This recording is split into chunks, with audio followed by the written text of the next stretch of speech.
Hello dears.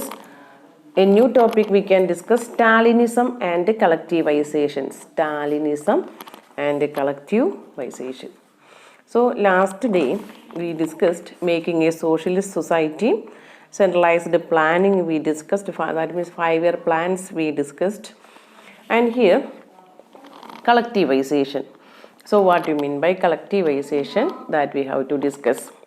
The period of the early planned economy was linked to the disasters of the collectivization of agriculture. So here, the early planned economy, the previous session we discussed the centralized planning. That is centralized planning, that economy connected with the disasters of the collectivization of agriculture. So here the collectivization policy of Stalin not given proper results. So by 1927 to 28, the towns in Soviet Russia were facing acute problem of grain supply. That means that much shortage of food grains they suffered in the year 1927 to 28. Government fixed prices at which grain must be sold, but the peasants refused to sell their grain to government buyers at these prices. So what was the condition now? Government fixed the prices, but the peasants, they were not ready to sell their food grains to the government buyers at these prices. Then at that time, Stalin headed the party, Communist Party. Stalin, why? Because after the death of Lenin, Stalin took the leadership of the party, and he introduced some emergency measures to solve the problem. According to him, rich peasants and traders in the countryside were holding stocks in the hope of higher prices. Speculation had to be stopped and supplies confiscated. So what he believed, these rich peasants and traders in the countryside holding stocks to get a good price in future. So he thought that speculation had to be stopped and supplies confiscated.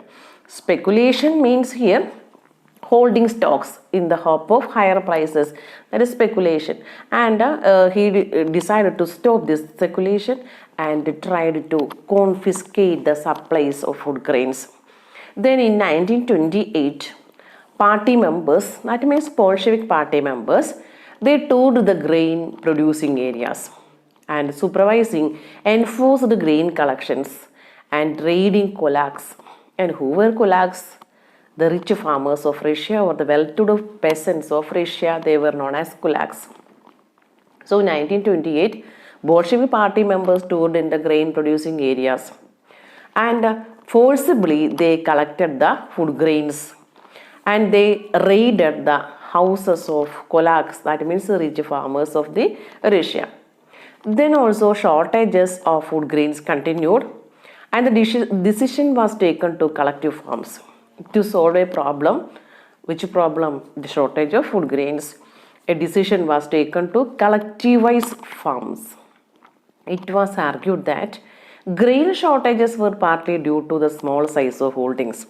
So they argued that now the people of Russia face the grain shortages. Or how it happened? They thought that because of the small size of land holdings. So after 1917, land had been given over to the peasants, that we already discussed earlier, and these small sized peasant farms could not be modernized. So to develop modern farms and run them along industrial lines with the machinery, it was necessary to eliminate or remove the rich farmers from the land, take away land from peasants, and establish state controlled large farms. So here the collectivization means introduction of state controlled large farms, and peasants were, or that means this, especially the kulaks, they were eliminated or removed from the land. Their lands were confiscated and large farms, state controlled large farms were established. What followed was Stalin's collectivization program. So that means the peasants' lands were confiscated and established a large state-controlled farm. What followed was Stalin's collectivization program. From 1929, the party forced all peasants to cultivate in collective farms. That means kolokos, that means collective farms. So 1929, this Bolshevik party forced all peasants to cultivate in collective farms. The bulk of land and implements were transferred to ownership to collective farms. So what happened? The land was confiscated, implements were confiscated, and its ownership was taken by the collective farms. And the peasants worked on the land, and the kolkhoz profit was shared. So what happened? Peasants, they worked in the land. And the kolkhoz profit means this collective farms, its profit was shared.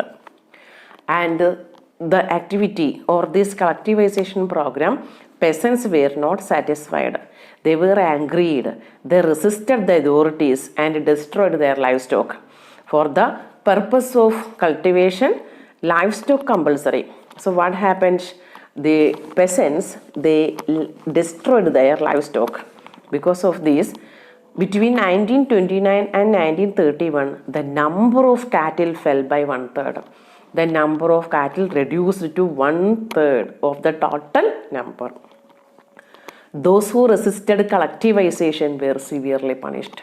At that time, any peasants, they were not ready to support this collectivization, they were severely punished. Many people, they were deported.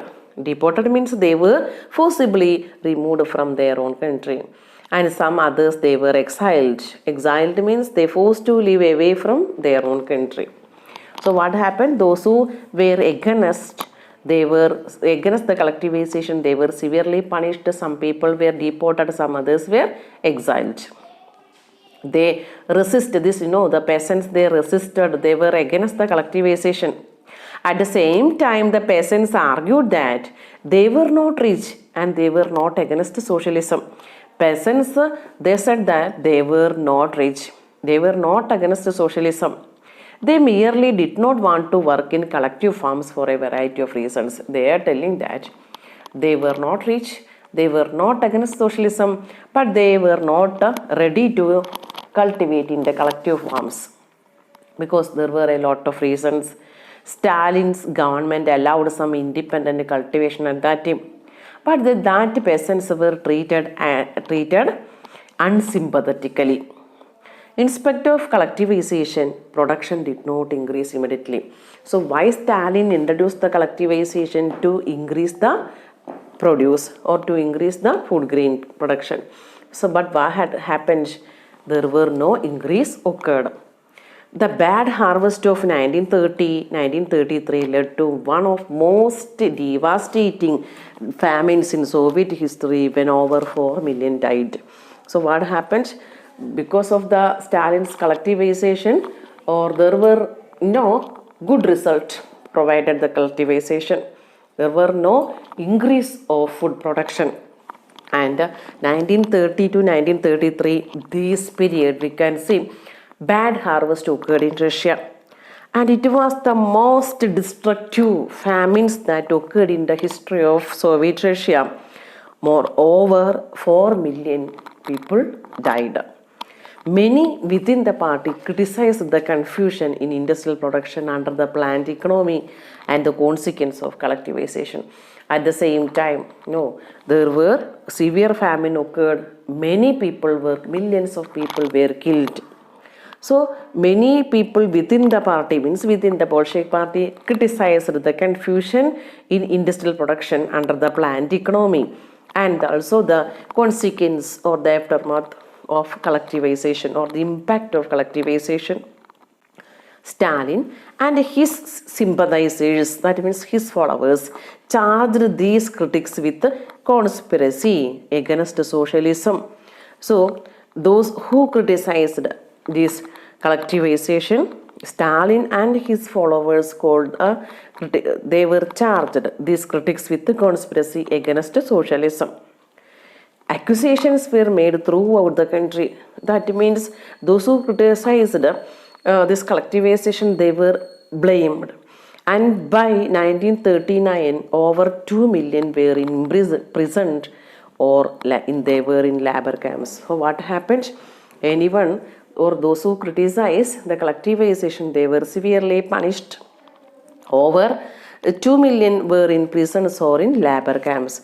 Most were innocent of the crimes. Most of the people, they were imprisoned, they were innocent of the crimes, but no one spoke for them.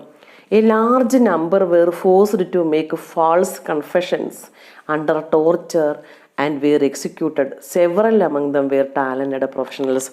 So what happened here? Large number of people were imprisoned. They were forced, they were compelled to make false confessions. They were, because of the torture, they agreed the crime under torture and they were executed. And among these imprisoned people, many of them were talented professionals.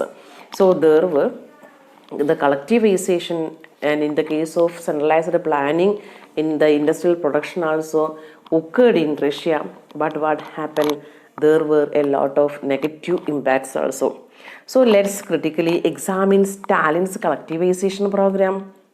You know that the policy introduced by Stalin, that eliminating, removing kulaks and establishing state-owned farms, that was widely criticized. And here the peasants were compelled to work in the kolkhos, that means these collective farms. Rich peasants, they resisted the authorities and their livestock were destroyed. So what was the result here? Decline of the cattle. And the other thing is that the policy of deportation and severe punishment was followed for all those who were refused to follow this collectivization program. And there was no such increase in the production of food grains. Even his party members criticized Stalin the way the policy was followed. And those who criticized, they were severely punished. So this was Stalin's collectivization to hope to get more food grain production. But what happened? It not increased the production immediately. And there were severe famine occurred. It killed over 4 million people. At the same time, his own party members, they criticized Stalin's policy. So these are the main points of Stalinism and collectivization. So dear students, underline the important points and study it very well. Thank you. Have a nice day.